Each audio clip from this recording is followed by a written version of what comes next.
Thank you very much. We may be seated. Hannah Wendot, Cabinet Secretary, Ministry of Gender, Culture, and Children's Services. Anita Mutula, spouse to the Governor, Makueni County. Principal Secretary is present. Community leaders, parents, teachers, and caregivers. More importantly, our beloved children, Mwacha. Our beloved children, Mwacha. Ladies and gentlemen, good afternoon. Good afternoon. Salimiane, Bwana Yesu asifiwe. Hebu nione mikono yenu ya furaha, mikono ambayo imeng'ara, mikono ya watoto wetu wa Afrika. Amen. Many of us who grew up in rural Kenya will remember, as young children, we would rise early to help our parents harvest maize in the shamba during the harvest season.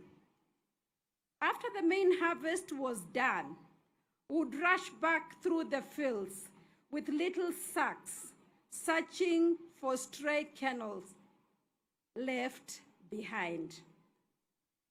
In Ukambani, it is called Kugedha Matalio.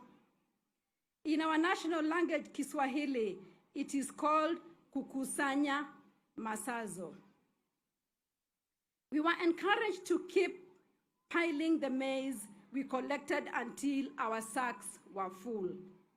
Then, with proud hearts and bulging pockets, we would sell our matalio from the shamba and save money to buy something small, perhaps a young lamb or a young chicken to keep or care for. Even in those early years, our parents taught us the value of saving and budgeting. Collecting our matalio from the shamba wasn't just about the maize. It was our first lesson in planning, in understanding that every kernel saved had purpose and that small contributions could grow into meaningful rewards.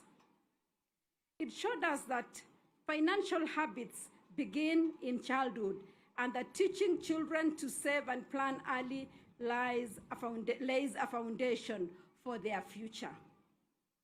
This childhood practice perfectly mirrors our theme today, planning and budgeting for children's rights, progress since 2010, as we celebrate the Day of the African Child here at Unoa Primary School in Makueni County. Receive warm greetings from our President, Dr. William Samoei Ruto. He is passionate about every child being an active participant in nation building, where their voices are heard and genuinely respected and valued.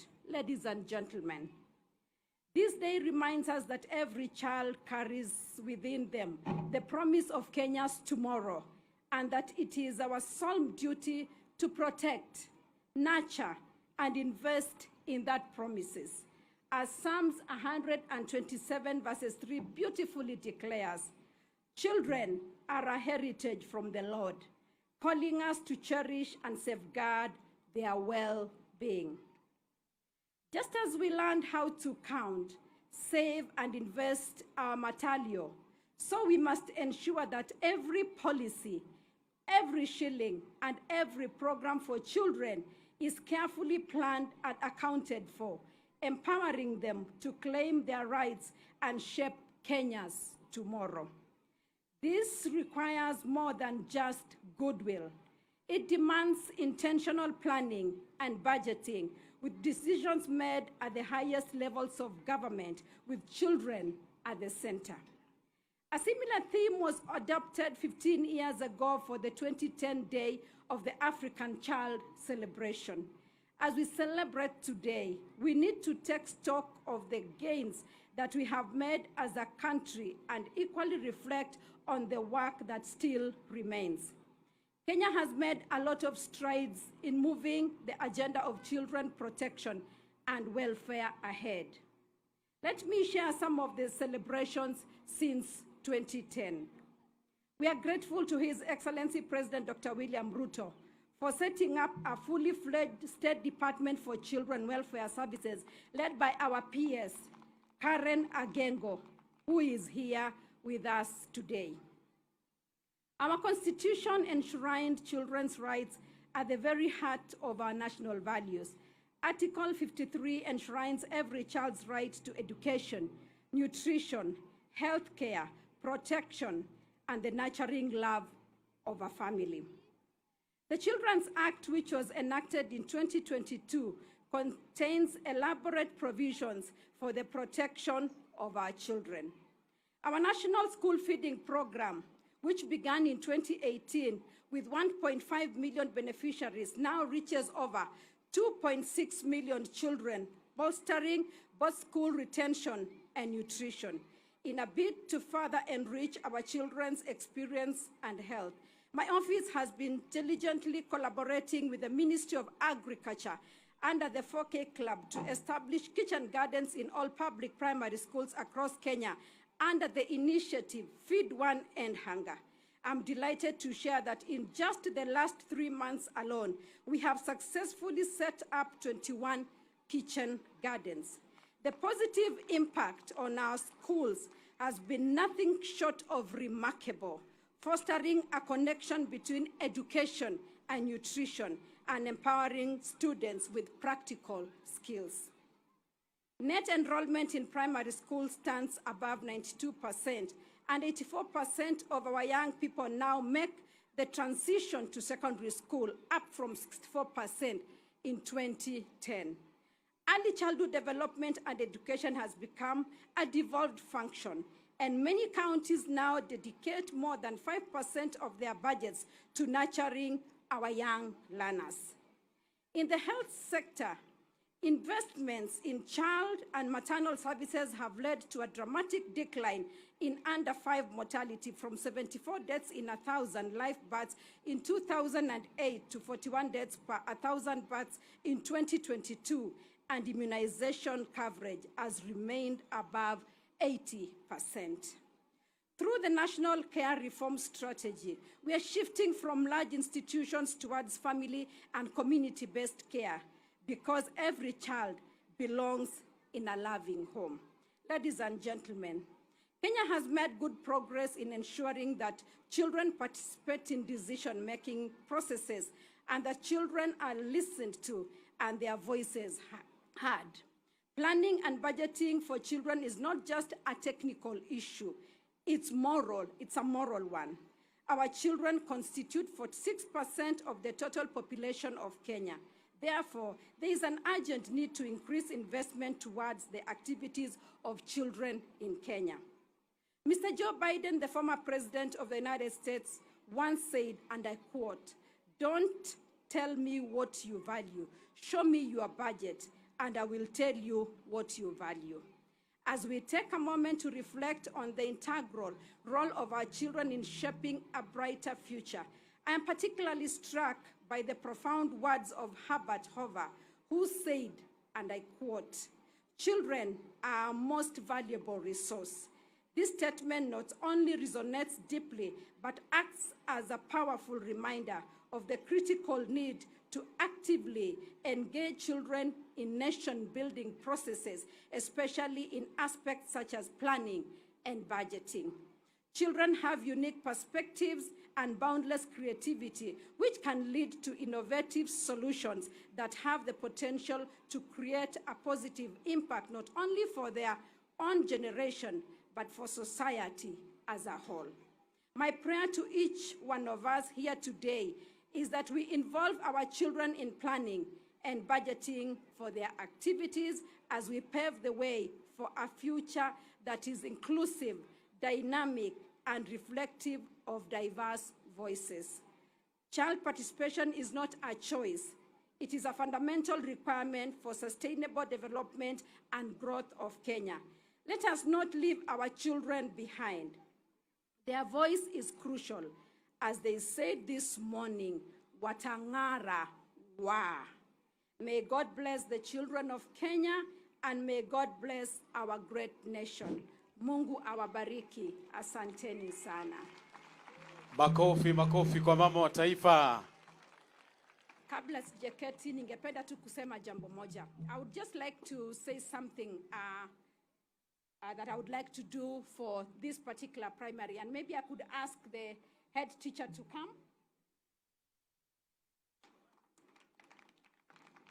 As I sat here this morning, I've been asking Anita, the First Lady of Makueni County, whether this is a field where the children play. Mwalimu, is that correct? Watoto, hii ni uwanja ambao mnachezea kila siku? Okay, ningependa kutoa ahadi moja. Kwa majaliwa yake Mwenyezi Mungu, mnajua watoto wakicheza mahali kama hii na pengine hatuna sehemu nyingine ya kucheza, haswa sehemu kama hii ambayo nimeona kuna vumbi mingi sana. Si ni kweli? Na mnajua watoto wakicheza mahali vumbi hiko mara nyingi watapata homa. Ni kweli mwalimu?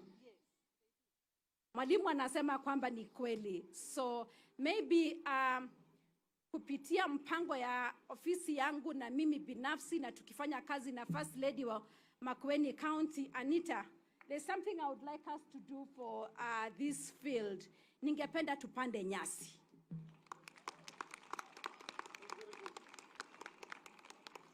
Watoto, tunakubaliana? Ningependa tupande nyasi hapa, ndio wakati mnakuja kucheza, muweze kucheza kwa kiwanja ambayo haitakuwa na vumbi na ambayo haitakupatia homa. Na mnajua kwamba homa, mtoto mmoja akipata homa anapatia mwingine, na akitoka shule na homa anapeleka nyumbani. Ni si ni kweli? Anapatia pia wazazi na pengine watoto wengine. Lakini nilikaa chini hapa nikajua kitu kimoja, kwamba pengine hamna maji. Si ni kweli? Kwa hivyo tuta drill borehole. Tutachimba shimo ya maji hapa. Ili maji ambayo tutapata hapa, na nataka kuamini kwamba Makueni iko na fresh water. Na hata kama haina fresh water, tutajua vile tutafanya. Tungependa hii maji itumike kwa watoto kukunywa, kutumia, tutumie pia kunyunyizia hapa kwa kiwanja, na ikiwezekana iweze kusambaa kwa mashule mengine kama shule iko karibu ama hata kuna soko.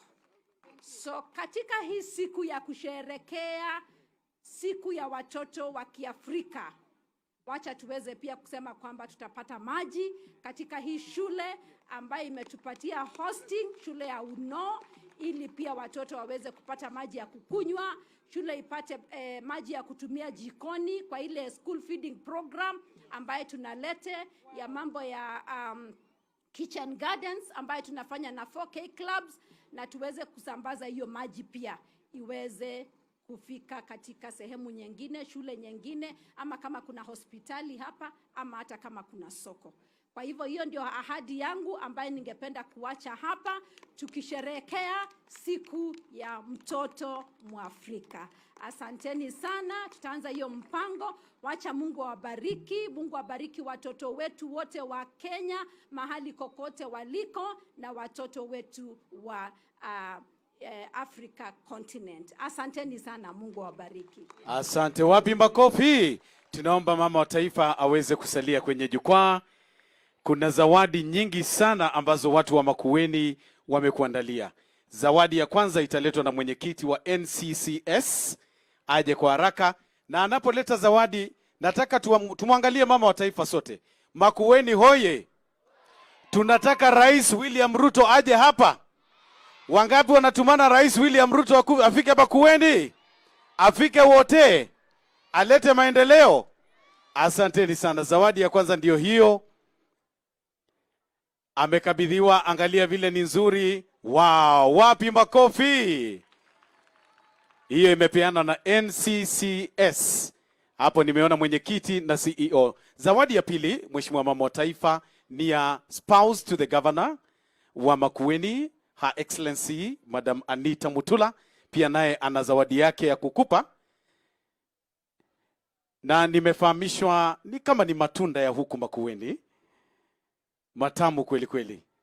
Matunda ya huku hayana mfano. Ndio hiyo amekabidhiwa, makofi kwake. Kuna zawadi nyingine iweze kufika haraka.